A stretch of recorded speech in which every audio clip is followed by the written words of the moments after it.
Bonjour et bienvenue à tous sur AsusPad pour cette troisième vidéo de l'Asus Transformer. Après le déballage et le premier boot, nous allons voir l'interface Honeycomb. Bon, ça sera une vidéo assez rapide pour vous présenter brièvement l'interface Honeycomb, car après nous allons rentrer dans les détails pour chaque application. Donc là c'est juste une petite mise en forme. Donc vous connaissez Honeycomb, c'est la nouvelle version d'Android, la version 3.0, spécialement pensée pour les tablettes tactiles.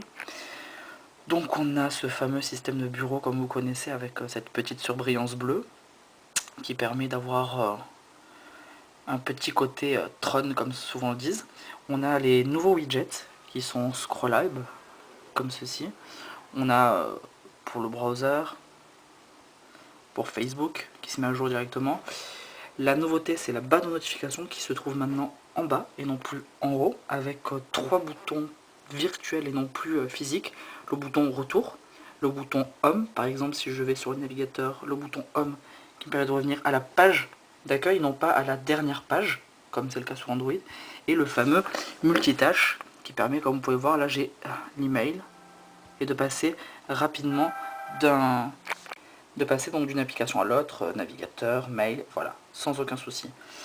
L'autre nouveauté c'est la petite barre ici avec l'heure et le wifi qui permet d'avoir un petit raccourci. C'est ici qu'on aura nos notifications. Avec un petit appui ici on a un accès rapide aux différentes options comme le mode avion, le wifi, pouvoir verrouiller, et quand on appuie ici on arrive directement aux paramètres. Donc l'interface Honeycomb, l'une des nouveautés c'est cet écran divisé en deux parties avec en général un menu à gauche et le vrai menu qu'on veut utiliser à droite, par exemple pour le son, pour l'écran, etc. On va voir par exemple que c'est le cas sous le navigateur mail, comme je vous le dis on reverra plus tard, mais c'est pour vous montrer un peu à quoi ressemble Honeycomb. On a toujours cette, cette structure avec une barre en haut qui permet d'avoir les différents raccourcis, un menu à gauche et un menu à droite.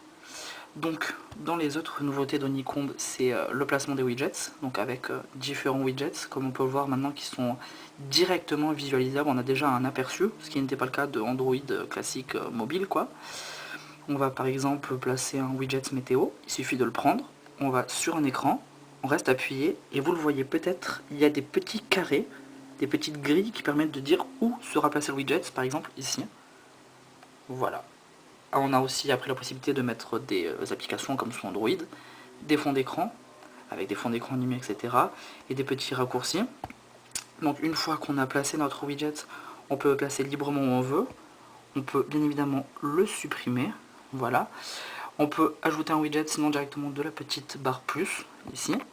Et en haut, comme on peut le voir, il y avait les applications qui permettent d'avoir le launcher qui est un petit peu changé. Donc bon, ça c'est nouveau.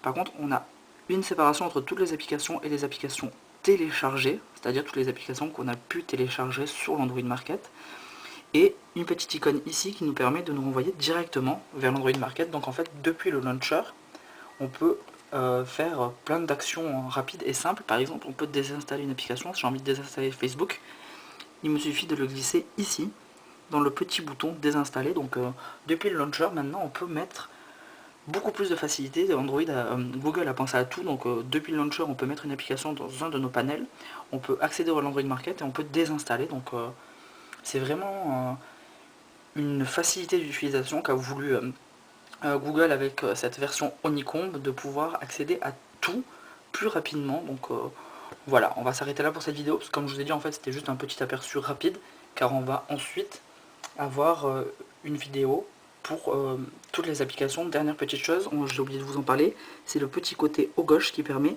de faire une recherche Google, soit à travers le web. Par exemple si je tape, je sais pas moi, Google, voilà, on va voir qu'il fait une recherche sur le web, mais aussi une recherche dans les musiques, dans les contacts, on va le voir, si j'y arrive, voilà, dans les contacts, on va éviter de cacher les numéros, bref, une recherche synchronisée, et qui permet aussi, hop, voilà, d'avoir la possibilité de parler comme d'habitude pour faire une recherche vocale.